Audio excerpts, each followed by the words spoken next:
जनाब हामिद अली साहब इल्म व अदब के शायराई थे, और सिर्फ इतना ही नहीं, उनके पास एक बहुत बड़ी लाइब्रेरी थी। एक ऐसी लाइब्रेरी जिनमें तिश्नगान इल्म वहाँ पर आते थे और अपने मकाले लिखा करते थे। बहुत से लोगों ने उन्हें देखा भी है, परखा भी है, जाना भी है, और उन्होंने महसूस भी किया है। उन शख्सियात में एक बड़ी मोतबर शख्सियत, एक ऐसी शख्सियत जिसने शहर गोरखपुर में रहते हुए हिंदुस्तान ही नहीं बल्कि बैरूनी ममालिक में इल्म व अदब की शमा को रोशन रखा है। गोरखपुर का नाम अदब के हवाले से जिसने हिंदुस्तान के साथ साथ पाकिस्तान और बैरूनी ममालिक में इसका गोरखपुर का नाम किया है, वो शख्सियत आज हमारे बीच मौजूद हैं। मैं बड़े ही अदब और एहतराम के साथ गुजारिश कर रहा हूँ मोहतरमा डॉक्टर ज़रख्शां ताजवर साहिबा से कि यहाँ पर आएँ। उन्होंने हामिद साहब को देखा भी है, उनसे मुलाकात भी की है, बहुत सी शनासाई रही है। मैं चाहता हूँ कि अपने तासुरात का मुख्तसर तौर से इजहार करें, क्योंकि आज के हमारे मेहमान, उन्हें भी यहाँ पर अपना ख्यालात को पेश करना है। तो मैं गुजारिश करूँगा बहन डॉक्टर ज़रख्शां ताजवर साहिबा से कि यहाँ पर आएँ और अपना मकाला पेश करें।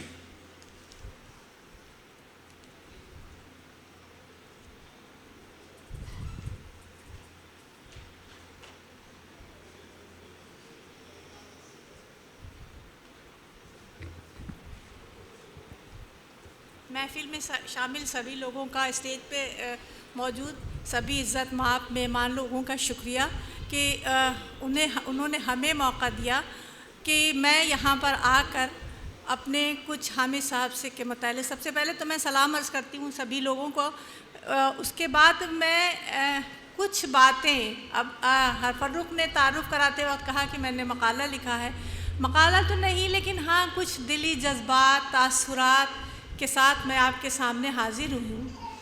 और मेरा मकाला इसमें है, इसमें छोटे से तासुरात हैं, वो उसे आप पढ़ लेंगे, लेकिन कुछ बातें मैं हामिद चचा के बारे में करने के लिए यहाँ हाजिर हुई हूँ। एक मीर का शेर है, बारे दुनिया में रहो गमज़दा या शाद रहो, ऐसा कुछ करके चलो यहाँ की बहुत याद रहो। और हामिद साहब ने अपनी शख्सियत को ऐसा ही बनाया था कि आज उनके इंतकाल के इतने बरस गुज़रने के बाद हम उनकी यादों को ताज़ा करने के लिए यहाँ एकजा हुए हैं।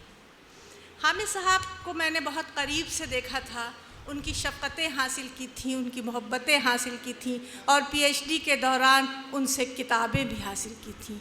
और उनसे किताबें हासिल करना दुनिया का सबसे मुश्किल तरीन काम था। इसके बारे में शायद जिन लोगों ने ख्वाहिश की होगी कि हामिद साहब की लाइब्रेरी से फैज़याब हो जाएं, तो वो मुश्किल से फैज़याब इसलिए हो पाते थे कि उन्हें एक बार बड़ा ज़बरदस्त धोखा मिला था। एक किताब उनकी लाइब्रेरी से चोरी हो गई और वो किसी ने अपने नाम से शाया करा ली।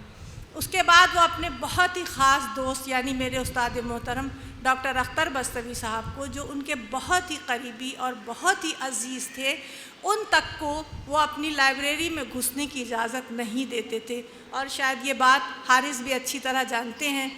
लेकिन अख्तर साहब की हिदायत पर मैं उनके पास गई थी और उन्होंने मुझे जब जब ज़रूरत पड़ी उन्होंने मुझे किताबें भी दीं, मेरी मदद भी की। तो मैं उनकी शख्सियत से बहुत ज़्यादा मुतासिर रही हूँ। हामिद साहब गोरखपुर के एक नुमाइंदा शख्सियत थे। वो शायर भी थे और अदीब भी, और अदब के दिलदादा भी, और ऐसे लोगों के भी दिलदादा जो उर्दू अदब से मोहब्बत करते थे। इसका सबूत वो अदबी महफ़िलें हैं जिनका इनेकाद वो अपनी कोठी पर वक्तन फ़वक्तन करते रहते थे, और जिसमें अदब के शायकीन की रूह को सैराब करने के लिए वो ख़ासा एहतिमाम किया करते थे। ऐसी कुछ महफ़िलों में शरीक होने का शर्फ़ मुझे भी हासिल रहा है। हामिद साहब एक खुश फ़िक्र शायर थे, उनका तखल्लुस कमर था, शायरी का शौक़ उन्हें विरासत में मिला था। उनके वालिद, दादा और नाना सभी को शेर व शायरी का शौक़ था।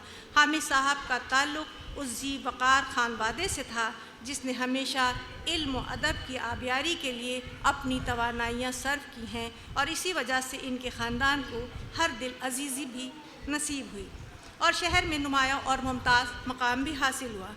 हामिद साहब गोरखपुर के एक ज़मींदार ख़ानदान के चश्म चराग़ थे। उनके जद्द अमजद मौलवी महबूब अली ने गदर के ज़माने में अपने असलाफ का वतन दोस्तपुर छोड़कर गोरखपुर में सुकूनत इख्तियार की।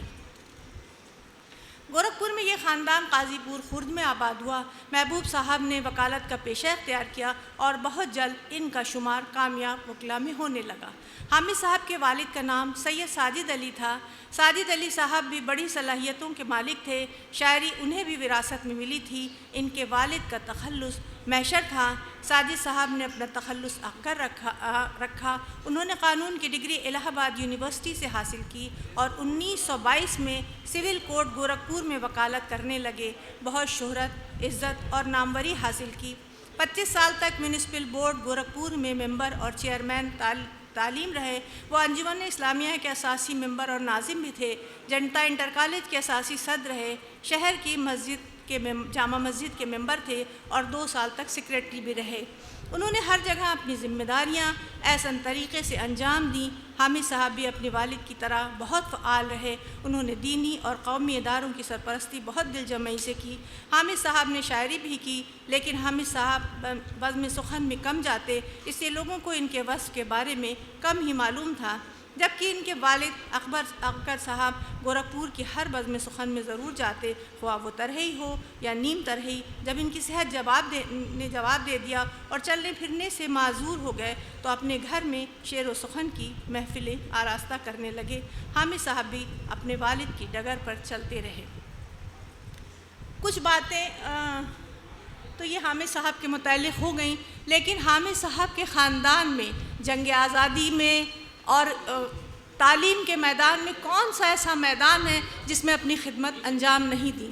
अभी कुछ दिन कबल मुझे एक मोनोग्राफ उर्दू एकेडमी से लिखने को मिला। डॉक्टर अख्तर बस्तीवी पे मोनोग्राफ लिखना था। तो जब मैं उसमें पे काम करने का इरादा करने लगी तो मैंने सोचा कि पहले मैं उन शख्सियत को क्यों ना देखूं जिनसे अख्तर साहब मुतासिर थे, क्योंकि जब मैं काम करने जाती थी तो उस वक़्त अख्तर साहब किरदार के काजी अदील अब्बासी लिख रहे थे। तालीम का ज़माना था, थोड़ा बहुत पढ़ा था उसको, लेकिन मुझे वो याद नहीं था। कुछ दिन कबल मैं अलीगढ़ गई तो अपने नंदोई की लाइब्रेरी में तारीख़ बे अदील देखी। 1500 सफ़हात की किताब और सिर्फ़ एक शख्सियत की पर रोशनी डालने के लिए मैं हैरत ज़दा रह गई कि क्या कोई ज़िंदगी में इतने भी कारनामे अंजाम दे सकता है कि सिर्फ उस शख्सियत पर लिखने के लिए 1500 सफ़हात भी कम हो। और ये कारनामा अंजाम दिया है मसूदुल हसन उस्मानी साहब ने। मैं उनको मुबारकबाद देती हूँ कि आजकल मैं उसे पढ़ रही थी और मैं देख रही थी कि उन्होंने किस तरह एक छोटी सी ज़िंदगी में अपने मुल्क के लिए, अपनी कौम के लिए क्या कुछ नहीं किया। उन्होंने जगह जगह ये चीज़ देख के हैरत ज़दा रह गई कि आज उस ओहदे पे जनाब मसूदुल हसन उस्मानी साहब हैं और उन्होंने जो मकतब शुरू किए गांव-गांव, देहात, वो उर्दू को ज़िंदा रखने के लिए उन्होंने जो काम किया वो हैरत अंगेज़ है। उन्होंने देखा कि गवर्नमेंट तकसीम का जो अलमिया जिस ज़ुबान ने सबसे ज़्यादा झेला वो हमारी ज़ुबान उर्दू थी। उन्होंने अपनी पार्टी में इसके ख़िलाफ़ आवाज़ उठाई और अपनी कौम के लोगों को इसके लिए तैयार किया। बस्ती के गांव पहले तो उन्होंने एक मीटिंग रखी, उसके बाद बस्ती के छोटे छोटे गांव कस्बे में वो गए, उन्होंने वहाँ मकातिब खोले, वहाँ के मुसलमानों से ये अपील की कि वो वहाँ के जो टीचर रखे जाएं उनका वो खर्च खुद बर्दाश्त करें। तो हम क्या कर रहे हैं, हमने क्या किया अपनी कौम के लिए। चीनी एक कहावत है कि जब अंधेरा देखो तो अंधेरे पे तबसरा नहीं करो बल्कि सिर्फ़ एक दिया जला दो। तो हम इस बात पे मुझे बहुत खुशी और मुसर्रत का एहसास हो रहा है। कल की महफ़िल में हम शरीक नहीं हो पाए। हामिद हाल का इनाग्रेशन था और हारिस ने उस शम्मा को रोशन करने की जो कोशिश की है उसके लिए पूरे गोरखपुर वालों को शुक्रिया अदा करना चाहिए कि वो अपने नाना की विरासत को लेके चल रहे हैं। कितने लोग हैं इस महफ़िल में जिन्हें अल्लाह ने बहुत कुछ अता किया है, उनके पास ज़मीनें हैं, इल्म है, तालीम है, क्या कुछ नहीं है, लेकिन वो अपने कौम को क्या दे के जा रहे हैं। हम इसके लिए हारिस को मुबारकबाद दे रहते हैं कि वो इल्म की शमा को रोशन करने के लिए जो उन्होंने ख्वाब देखा है उसकी ताबीर उन्हें मिले। और इस सिलसिले में जब जब किसी भी वक्त हमारी किसी तरह की मदद की ज़रूरत हो तो हम बेलौस तरीक़े पे बग़ैर किसी रकम के उनकी मदद करने को तैयार हैं।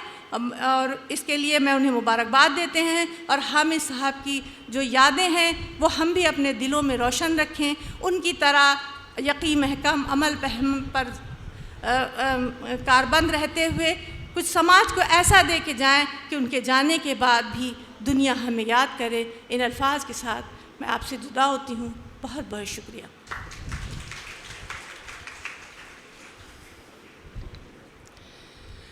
यकीनन डॉक्टर ज़रख़शां ताजवर के तासुरात ने हमारे जहनों में एक नई ताज़गी और एक नई तवानाई पैदा कर दी है। डॉक्टर ज़रख़शां ताजवर ने ज़िक्र किया था अभी कि हामिद अली साहब के वहाँ लाइब्रेरी थी, बहुत से लोगों ने उनकी किताबों से इस्तेफ़ादा भी किया।